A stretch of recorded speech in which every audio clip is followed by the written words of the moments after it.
Buenos días. Comenzamos entonces nuestra clase Teoría del Conocimiento. Como de costumbre, si alguno de ustedes que nos refresque diciéndonos un poco lo que vimos en el último encuentro para empatar con la nueva lección.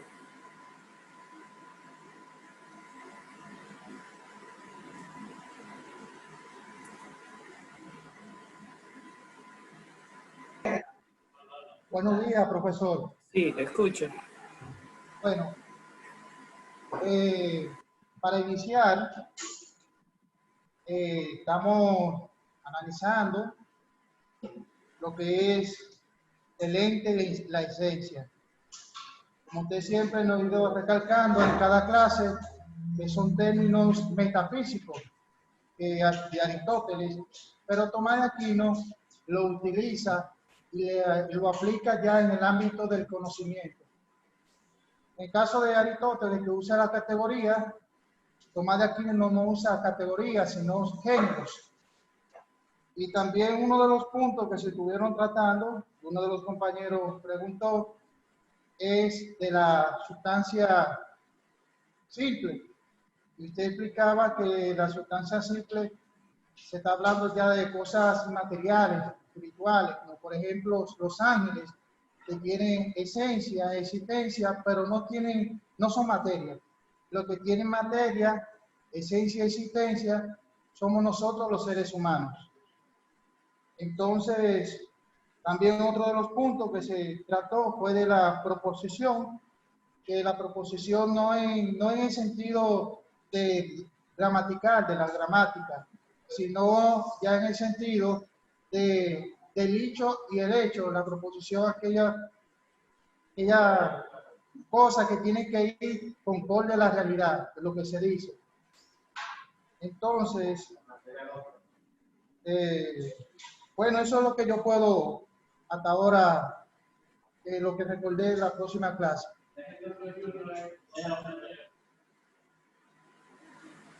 Profesor. Adelante.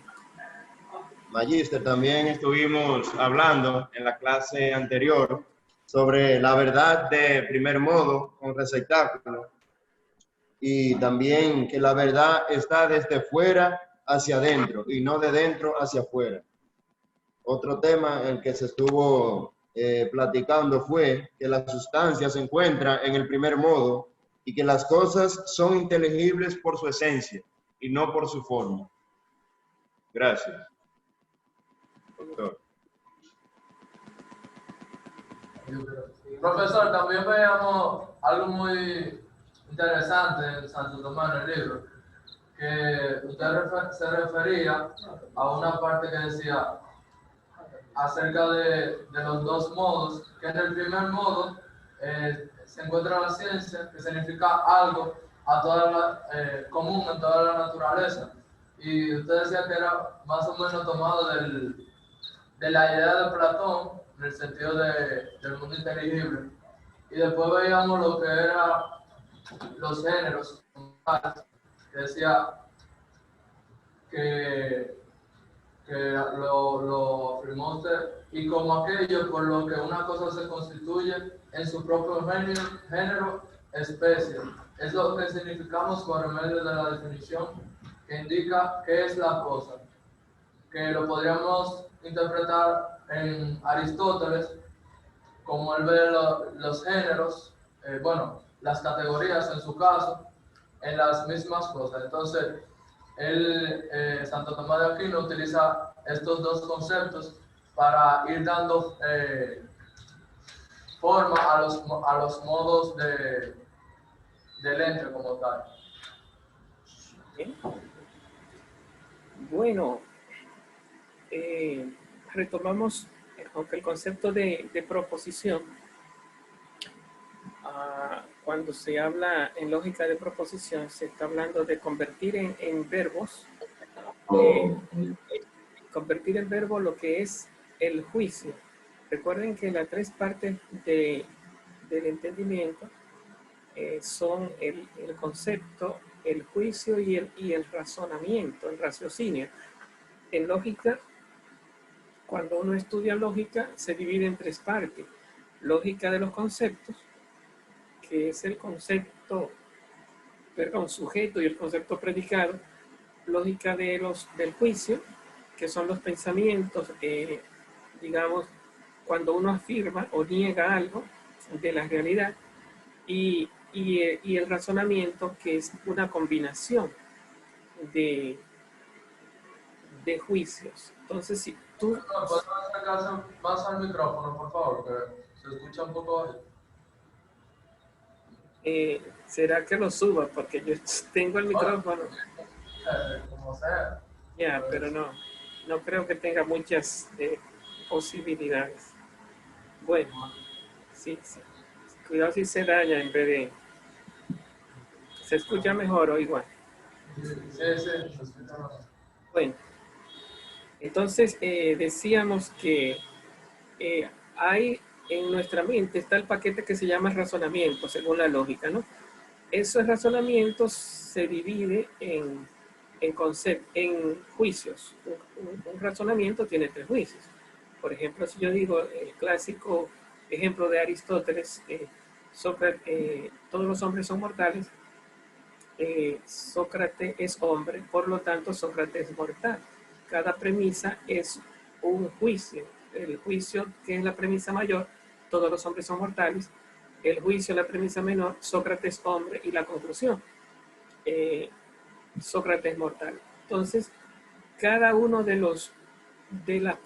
hay tres proposiciones, la premisa mayor, la menor y la conclusión. Cada una de las proposiciones está compuesta de sujeto y predicado. Entonces, hay tres unidades lógicas de estudio.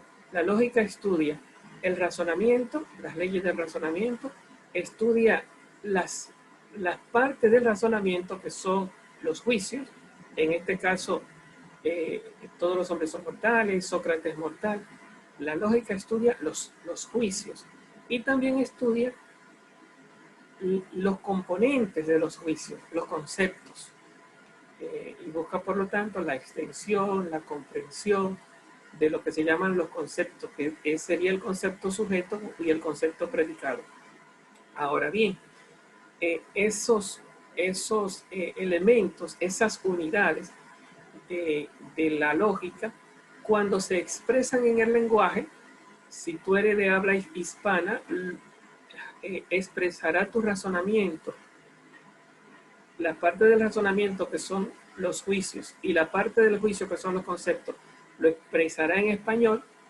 Si eres de habla inglesa, lo expresará en inglés. Si eres de habla francesa, pues lo expresará en francés, y así sucesivamente. ¿Qué es lo que quiero señalar? Que al verbalizarse en un idioma, los razonamientos, los juicios y los conceptos se convierten, sin dejar de ser lo que son, los razonamientos se convierten en argumentos, los juicios se convierten en proposiciones, era donde quería llegar, y los conceptos se convierten en términos. Si yo digo Sócrates es mortal, hay dos términos, el término Sócrates y el término, hay tres términos, bueno, dos, el sujeto Sócrates y el predicado compuesto es mortal. ¿Por qué compuesto? Porque el término es una sola palabra. En el caso de Sócrates es una sola palabra, pero en el caso de es mortal hay dos palabras, es y la palabra mortal. Y ese predicado es un concepto que cuando tú lo dices en inglés o en francés o en español se me convierte en un término, que en este caso es un término compuesto. También puedo convertir el sujeto en un término compuesto.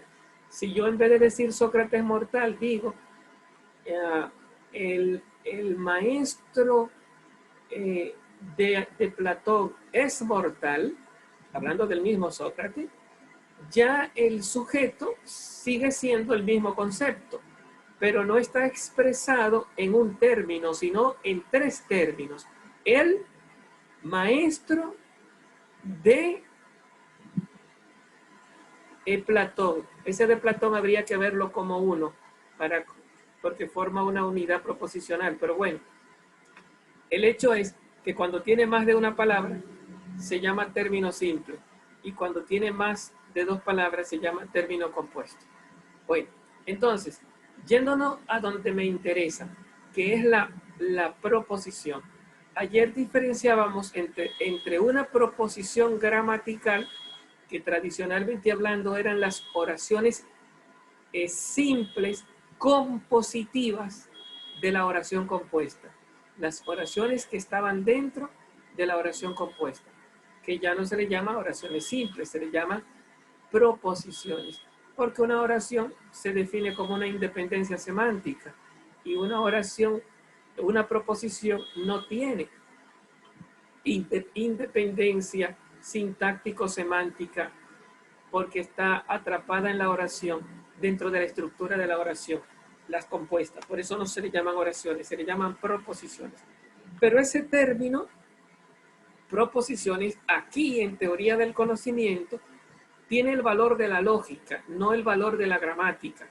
Es una idea donde hay un sujeto y un predicado que me habla de este mundo y por lo tanto hay valor de verdad que se expresa en inglés, en francés, en español o en cualquier idioma. Antes de yo expresarlo en un idioma, se llama juicio. Si está dentro de otros juicios, se llama razonamiento, y si lo descompone, se llaman conceptos.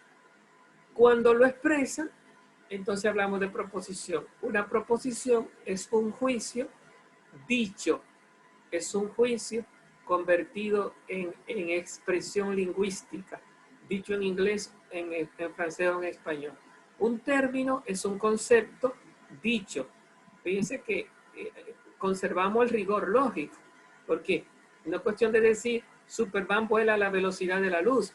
Eso no es un juicio, eso no es una declaración de este mundo, eso no es un enunciado de este mundo. Sí es una oración. Superman vuela a la velocidad de la luz. Es una oración afirmativa, pero no tiene valor de verdad, ni verdadero ni falso. No es ni verdadero ni falso que Superman vuele a la velocidad de la luz. ¿Por qué? Porque no está referido al espacio compartido, a la realidad de la existencia. Superman en este mundo vuela a la velocidad de la luz. Yo incluso podría convertir un espacio de ficción en un espacio compartido. Por ejemplo, no sé, en la película de la Liga de la Justicia, Superman llegó a volar a la velocidad de la luz. Y tú puedes decirme, mentira, porque yo vi la película y no lo vi. Y entonces puede establecerse un espacio de discusión con valor de verdad, porque el espacio, hay dos espacios, el espacio de conceptualización, juicio y raciocinio, que es lo que uno cree, piensa, en referencia a otro espacio, que es el espacio compartido, que en este caso sería la película. Es un espacio ficción, pero es un espacio que de alguna forma trasciende al invento y a la fascinación de cada uno de los hablantes o conocedores de lo que se está hablando. Ninguno de los dos inventó la película, ninguno de los dos está fascinando lo que está pasando en la película, sino que cada uno está viendo la película como algo trascendente a su propia, a sus propias mediaciones, conceptos y, ¿cómo se le llama? Fantasías, imágenes, memorias, etc. Bien, dicho ese aclarando, no sé, para muchos yo sé que será más confusión que aclaración. La idea era esclarecer un poco el concepto de proposición de frente al concepto proposicional de gramática, ¿no? Cómo lo manejamos nosotros. Continuando entonces con el tema que nos ocupa, entramos en el capítulo segundo del ente y esencia. Leímos ayer lo que era la parte introductoria. Vamos entonces a irnos a la cápite número 1 del capítulo 2. A cápite 1 del capítulo 2. Estoy en la página 33 del texto tomista. Nos dice así: como el ente, de modo absoluto y primero, se dice de la sustancia, y luego de modo relativo de los accidentes, bueno, termino la leo y termino la oración y después otra vez voy a las partes, porque es que son conceptos sumamente fuertes, ¿no? Como el ente, el ente de primer modo, ¿no? Como el ente de modo absoluto y primero, se dice de las sustancias, y luego de modo relativo también dentro del primer modo, pero no absoluto, por eso se dice relativo. Luego de modo relativo de los accidentes, de ahí que la esencia con propiedad y verdad esté solo en las sustancias. Bueno, desglosando un poco o descifrando un poco los términos, vuelvo a la lectura. Como el ente, ¿de qué ente estamos hablando? ¿Del ente de primer modo o el ente de segundo modo? Del ente de primer modo, es bien, donde está la esencia, donde está la sustancia. Dice, el ente de modo absoluto y primero, ese absoluto es lo que estamos viendo, que no es relativo, de modo absoluto, de modo total, pleno, acabado, de modo absoluto. Y primero, o sea, fíjense que dice modo absoluto, modo primero, en el primer modo, de modo absoluto, en el primer modo, se dice de la sustancia. Y en ese primer modo, luego, de modo relativo, o sea que en el primer modo, el ente se dice de modo absoluto y de modo relativo. Se dice de modo absoluto cuando hablamos de la sustancia y de modo relativo cuando hablamos de los accidentes. De ahí que la esencia con propiedad y verdad, o sea, propiedad, propiamente dicho, cuando decimos propiedad, pertenencia, le pertenece al ente, le pertenece a la realidad, le pertenece al espacio compartido, pues es propio del objeto. Ese concepto de propiedad es sacarlo de la subjetividad, no es una proyección, no es una idea. Siguiendo el ejemplo de ayer, cuando la generación del pecado ve en Jesús un libertino, un bebedor, y ve en Juan Bautista un poseso, un endemoniado, ese demonio que ven en Juan, o ese libertino, ese libertinaje que ven en Jesús, no le pertenece el libertinaje a Jesús, ni le pertenece el estar endemoniado a Juan. ¿Qué estamos diciendo? Esas son cosas que sin darse cuenta la están poniendo los sujetos hablantes. Si yo, por ejemplo, digo, carajo, ustedes seminaristas sí son azarosos. No se puede ir a buscar a ver lo que hay de azarosidad en ustedes. Eso lo estoy poniendo yo.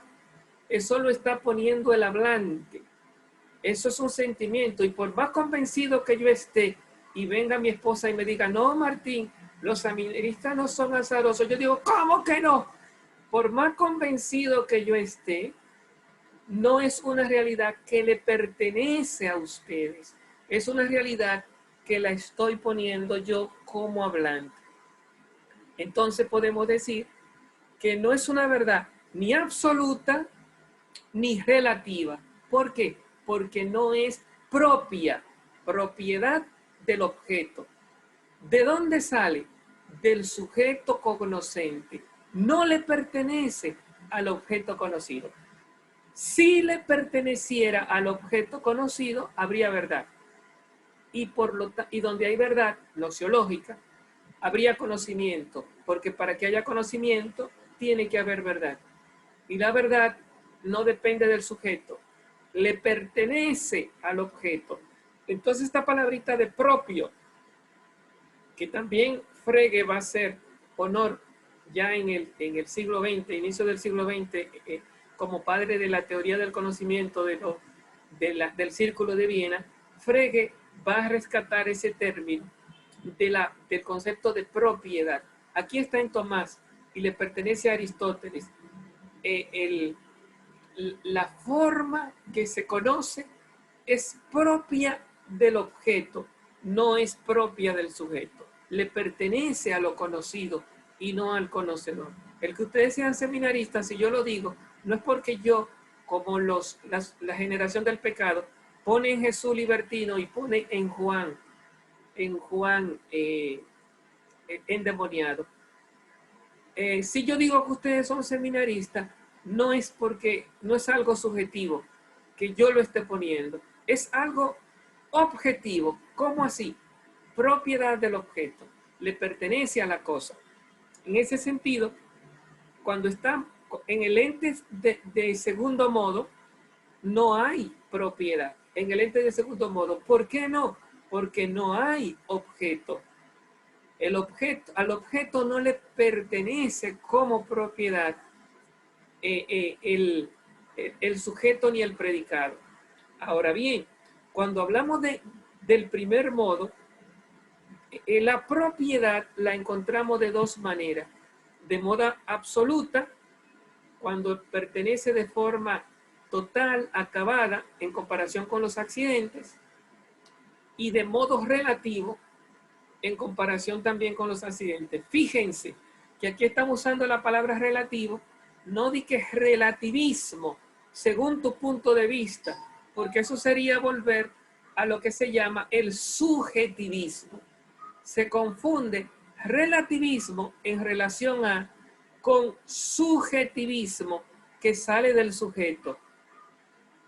La palabra subjetivismo se opone a objetivismo. Si le pertenece al objeto, no lo pone el sujeto. El subjetivismo es lo que pone el sujeto. El objetivismo es lo que pone el objeto.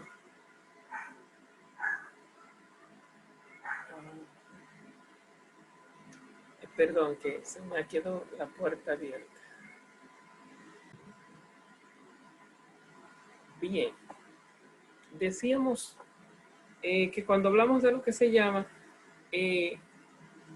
con propiedad y verdad, es lo que estamos comentando, que la esencia, dice Tomás de Aquino, le pertenece con propiedad, pertenencia, o se dice, de forma propia, es una propiedad del objeto, y de forma absoluta, mientras que los accidentes también son propiedad del objeto. Se dicen del objeto, pero no se dicen del objeto absolutamente, sino relativamente, pero sí se dice propiamente. Entonces, si yo estoy delirando, o estoy inventando, o estoy mintiendo, o estoy metido en un embuste, en un engaño, entonces, lógicamente, ni habrá propiedad, ni habrá absolutez, ni relatividad.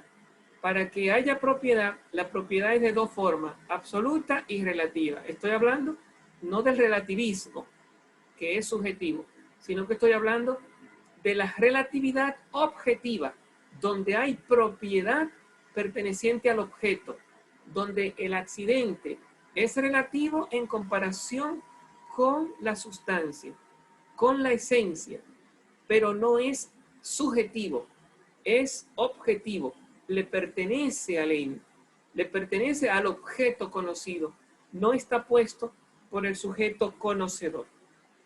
Recuerden, por otro lado, que todo lo que es objetivo está dentro del conocimiento, o sea, está dentro de la esfera noxiológica, porque si yo no tengo como objeto lo que yo conozco, entonces no lo estoy conociendo. ¿Qué yo conozco? No sé. Para yo conocerlo, tiene que haber entrado en mi esfera noxiológica, que es una esfera de conciencia. Entró dentro de mi haber, dentro de mi saber, sin dejar de ser cosa de la realidad, sin dejar de pertenecer a un espacio que me trasciende. El conocimiento coge lo que está fuera de él y lo introduce, no sería la forma de decirlo, porque no está fuera del conocimiento. Pero el conocimiento implica objetividad, implica realidad, implica este mundo del ser. Cuando una persona te dice que conoce algo, se está yendo más allá de sus pensamientos, de sus sentimientos, y está compartiendo contigo un espacio de conciencia compartida que va más allá de la subjetividad de ustedes dos.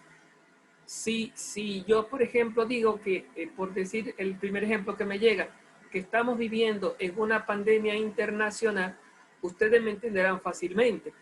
Eso que yo estoy diciendo, ¿es subjetivo o es objetivo?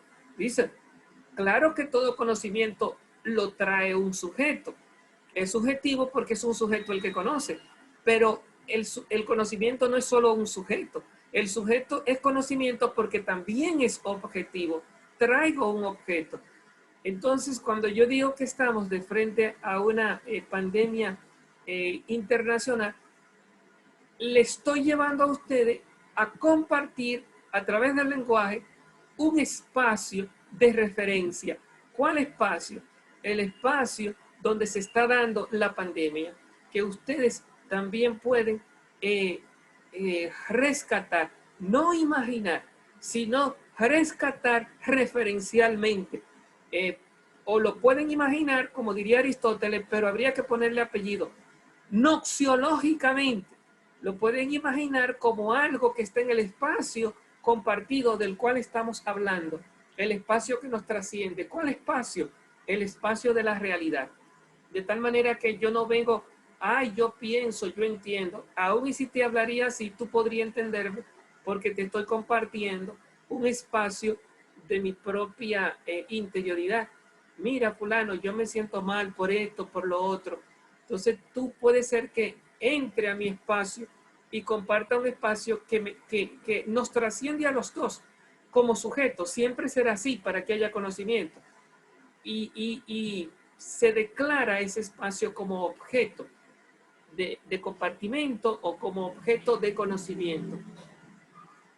Bueno, bien, entonces la idea en principio es que el concepto relativo y objetivo no es más que la sustancia y los accidentes de este mundo. Sustancia, lo que tiene existencia propia, separada, independiente, absoluta.